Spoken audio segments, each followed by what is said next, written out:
Oh my God, the water's warm. NASA study solves glacier puzzle in Greenland. This is an article by Alan Buse, Jet Propulsion Laboratory, June 22, 2018. A new NASA study explains why the Tracy and Hailprint glaciers, which flow side by side into Inglefield Gulf in northwest Greenland, are melting at radically different rates. Using ocean data from NASA's Ocean Melting Greenland (OMG) campaign, the study documents a plume of water, warm water, flowing up Tracy's underwater face, and a much colder plume in front of Hailprint Glacier, which is just under that, as we see in the images here.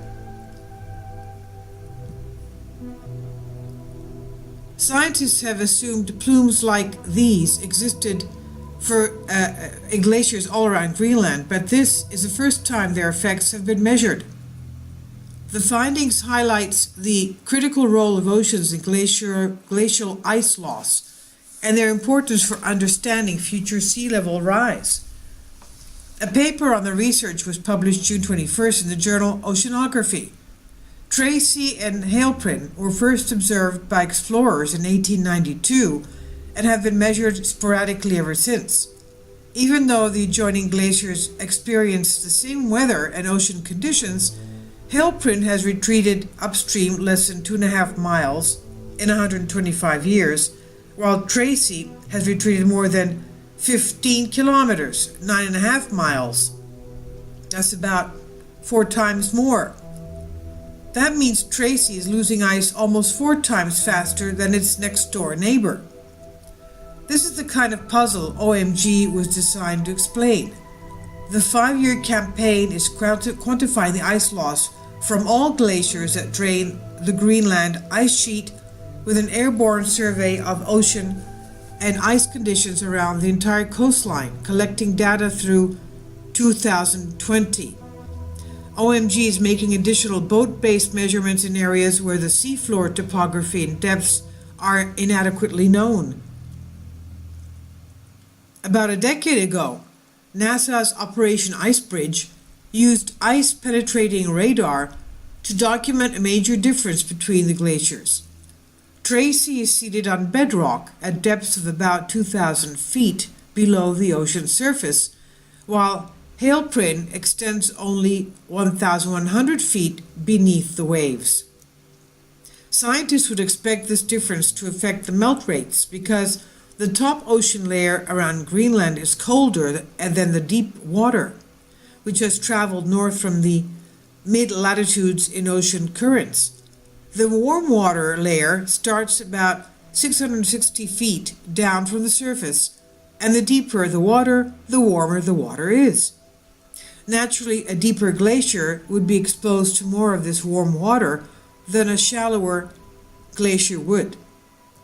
When OMG principal investigator Josh Willis of NASA's Jet Propulsion Laboratory in Pasadena, California, looked for more data to quantify the difference between Tracy and Hailprint, he said, quote, "I couldn't find any previous observations of ocean temperature and salinity in the fjord at all." That's what he said. There was also no map of the seafloor in the Gulf. OMG sent a research boat into the Inglefield Gulf in the summer of 2016 to fill in the data gap. The boat's soundings of ocean temperature and salinity showed a river of meltwater draining out from under Tracy. Because fresh water is more buoyant than the surrounding seawater, as soon as the water escapes from under the glacier, it swirls upward along the glacier's icy face. The turbulent flow pulls in surrounding subsurface water, which is warm for a polar ocean at about 33 degrees Fahrenheit. As it gains volume, the plume spreads like smoke rising from a smokestack. Willis said, "Most of the melting happens as the water rises up Tracy's face. It eats away at a huge chunk of the glacier." Hailprint also has a plume, but its shallower depth limits the plume's damage in 2 ways. the plume has a shorter distance to rise and gathers less seawater, and the shallow seawater it pulls in has a temperature of only about 31 degrees Fahrenheit. As a result, even though Hailprim is a bigger glacier and more water drains from underneath it than from Tracy, its plume is smaller and cooler. The study produced another surprise by first mapping a ridge called a sill, only about 820 feet below the ocean surface in front of Tracy, and then proving that this sill did not keep warm water from the ocean depths away from the glacier. In fact, he said, quite a lot of warm water comes in from offshore, mixes with the shallower layers, and comes over the sill, end quote. This is what Willis explained. Tracy's destructive plume is evidence of that. This is from the journal reference Oceanography provided by Jet Propulsion Laboratory. Now looking at the temperature for Greenland, Nuuk, Greenland, which is, as we can see, South Greenland, it's currently 36 degrees Fahrenheit. That's 2 degrees Celsius. And the outlook recently has been around 47 degrees Celsius, high to